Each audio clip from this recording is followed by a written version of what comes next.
Alright guys, welcome to Hexen Part 1.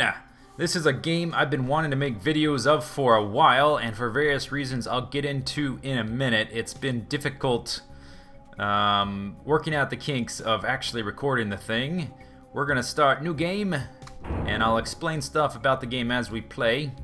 So this game you get 3 classes to choose from: a fighter with high speed armor and hits hard, but magic is terrible. Then there's a mage class with low speed, low armor, low strength, but has ranged attacks and high magic damage. Then there's a cleric with sort of middle of the road stats who kind of has some melee, some ranged attacks. Anyway, we're gonna start with the mage. And there are 5 difficulties. I'm gonna go for difficulty number 4, Warlock. Alright, so here we go. This is the opening area of the game. These guys are Ettins. And these guys, these little, I don't remember what they're called, little jerks. Little jerks is what they are, and so the mage class is actually the only class that starts with a ranged weapon.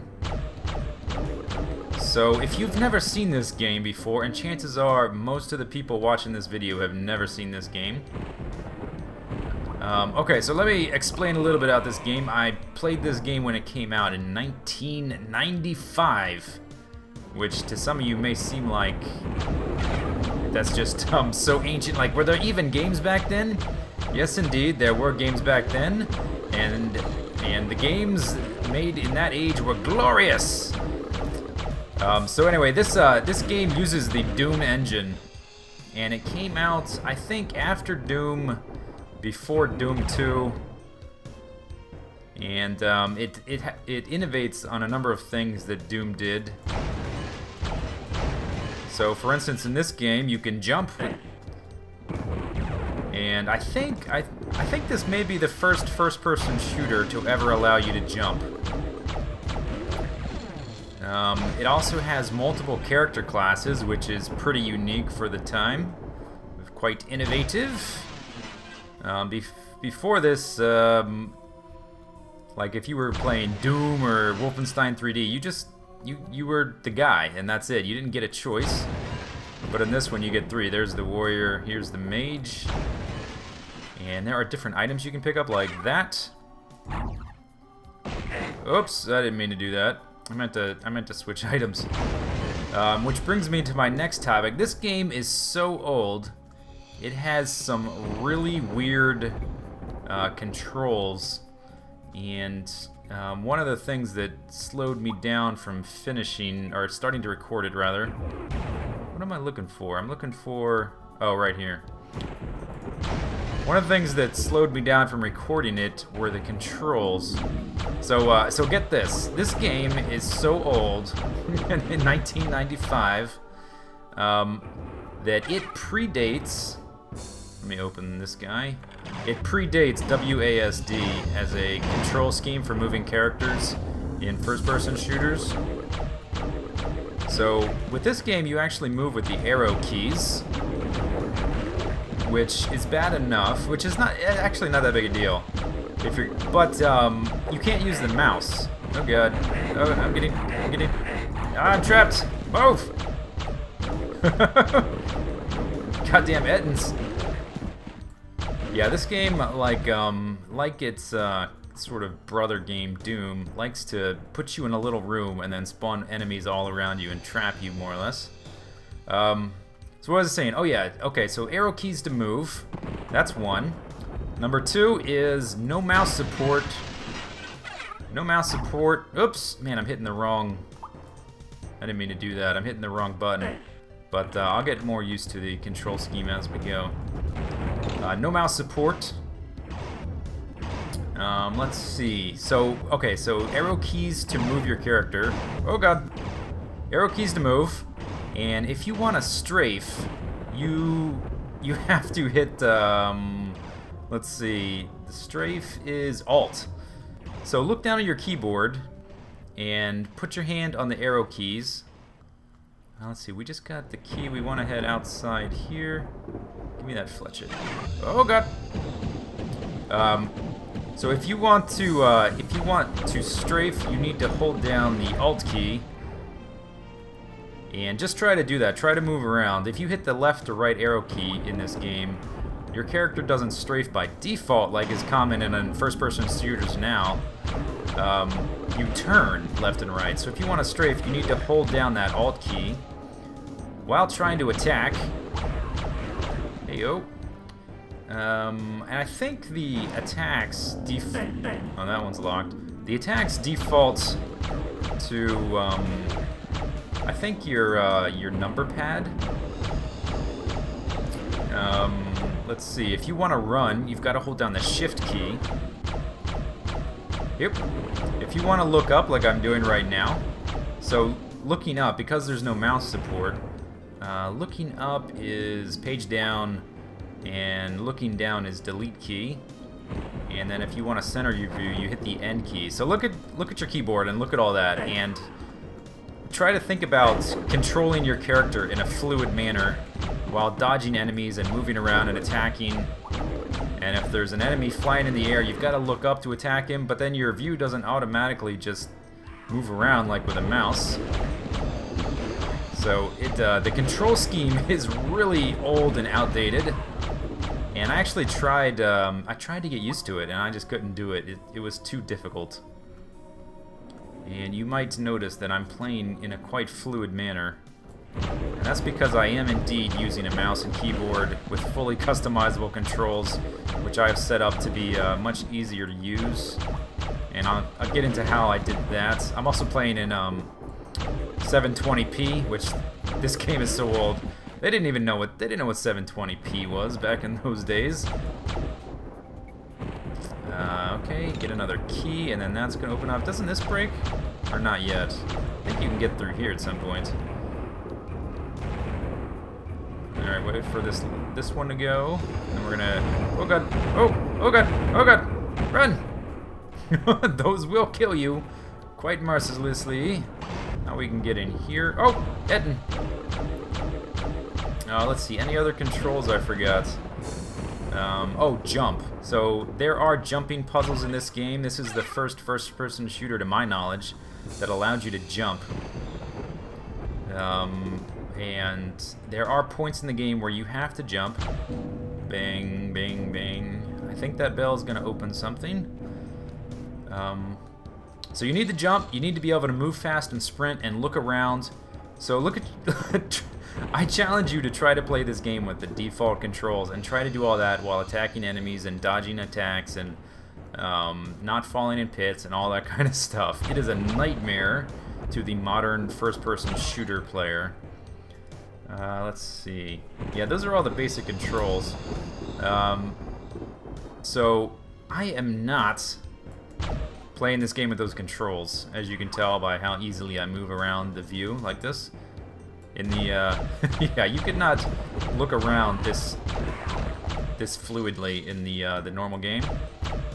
So how'd I do it? Well, someone sent me a link on Twitter to something called Zandronum, and what Zandronum is it's a free application that fans of id Software's early games have put together.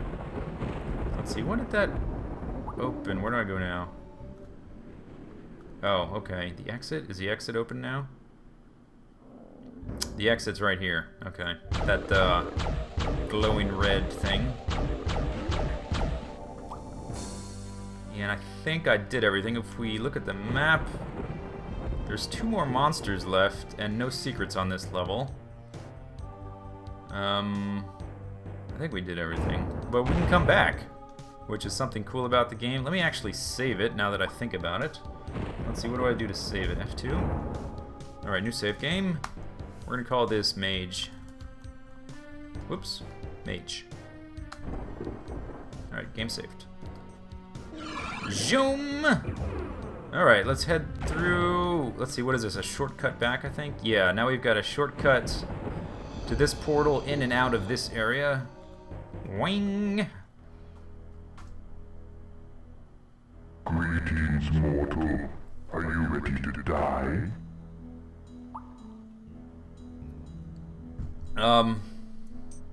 Yep. There we go.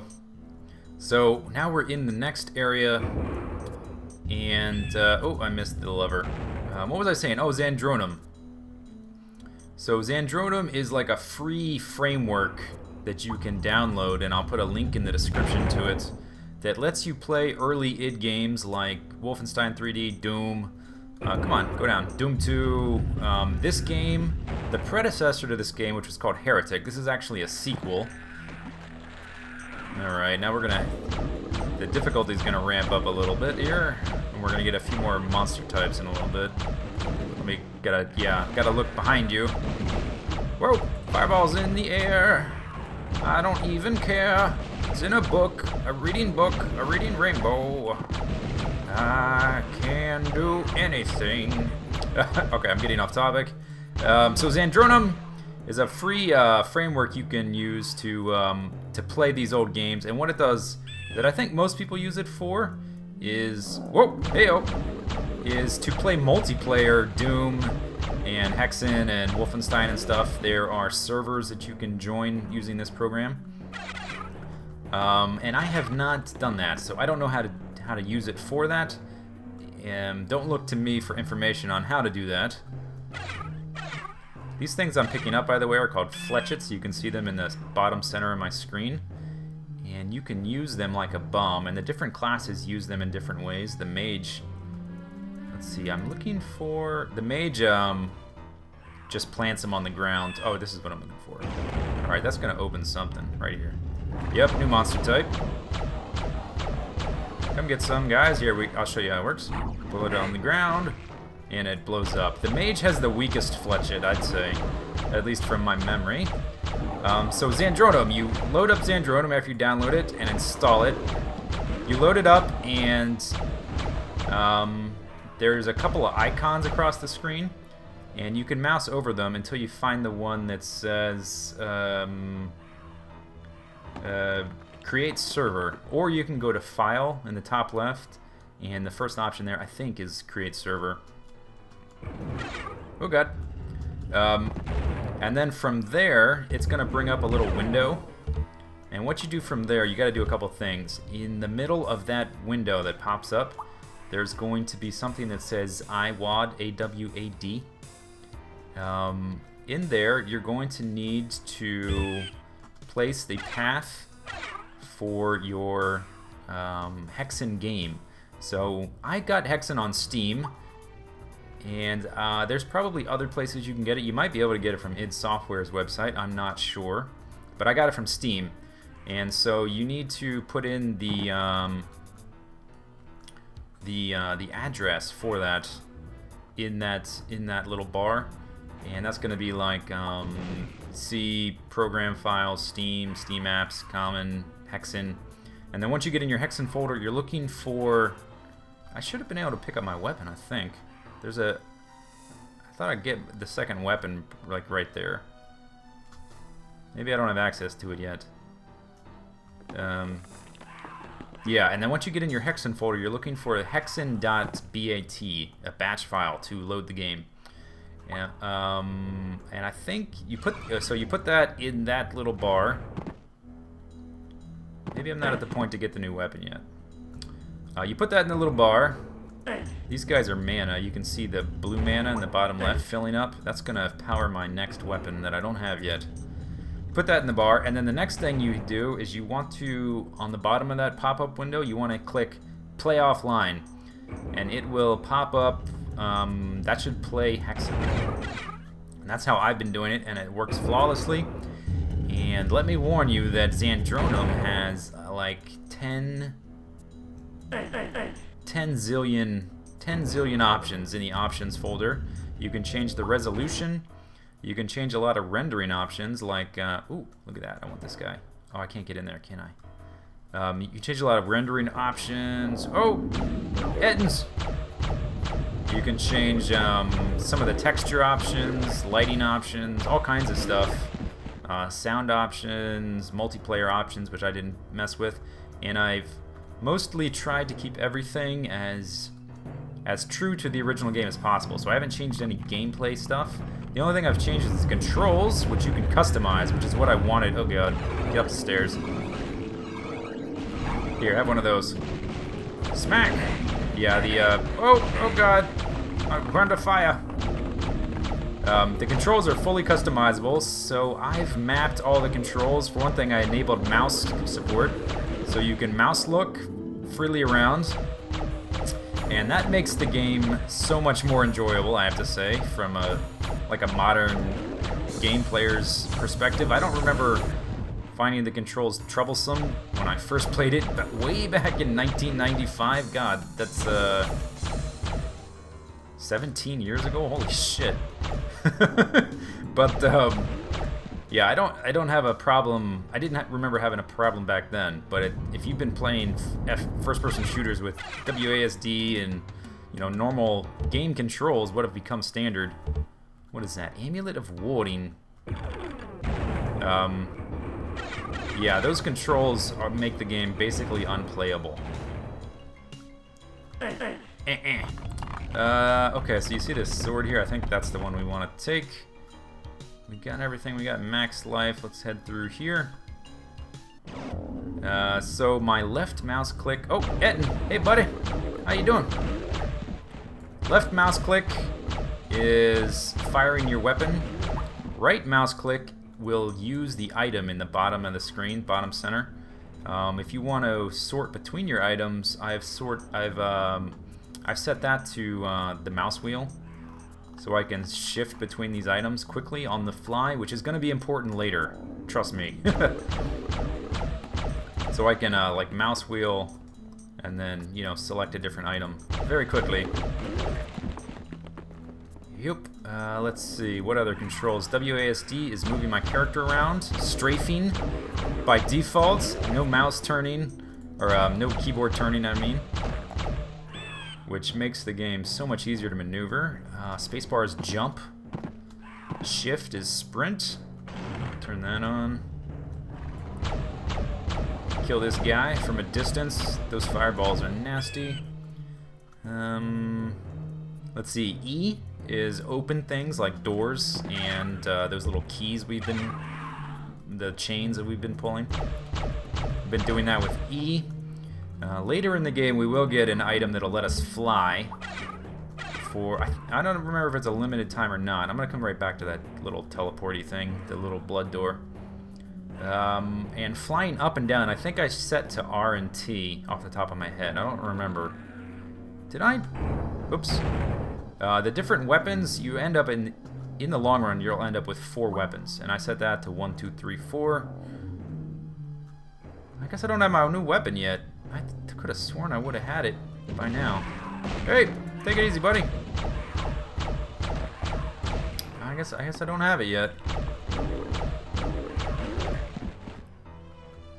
Okay, let's go ahead and save it. By the way, quick save. Over your game name Mage. This does not have like a super fast autosave, quick save function. So I recommend saving often because you will have to retrace your steps from your last save.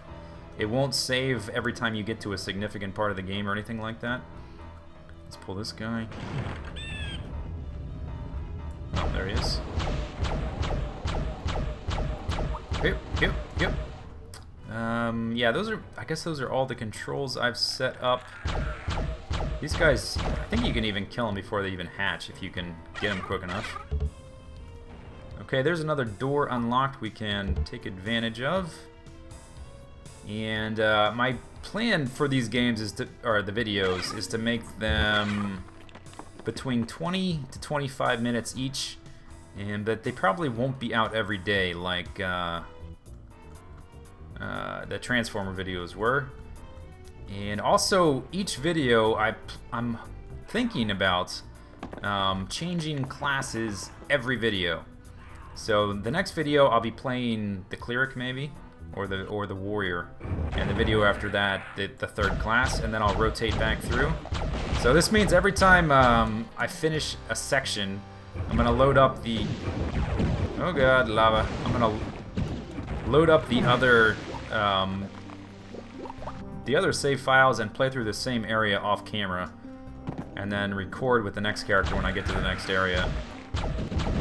I'm gonna do this to begin with. It may be too time-consuming in the end to do everything like that. There's my weapon right there. That's what we want. So I'm gonna get, I guess we'll get the second weapon, and then I'll call this video done, and we'll resume with a new character. Well, that 1/3 of the puzzle has been solved. Let's get our weapon here. Yeah, take that. This is like an ice shotgun, more or less, and you can shatter guys with it. It's good for like if you're getting swarmed with enemies. One thing it is good for is it can obstruct the enemies. But for the most part, I don't really like this weapon. The mage doesn't really you know, become awesome as he is until he gets his third weapon, which is amazing. Oh god, lots of enemies there. Oh god, turnarounds. And so like a shotgun, you can see it spread out. It's not very good at long range. And this thing, you can just fire it forever. So anyway, I think we're gonna call it here, and we'll resume next time with the cleric, I guess. Yeah, let's do the cleric next. So hope you guys enjoyed the video. We'll talk more about the game itself and what we're doing in the levels next time. Hope you enjoyed the video. See you later. Take it easy. Have a good day. Bye-bye.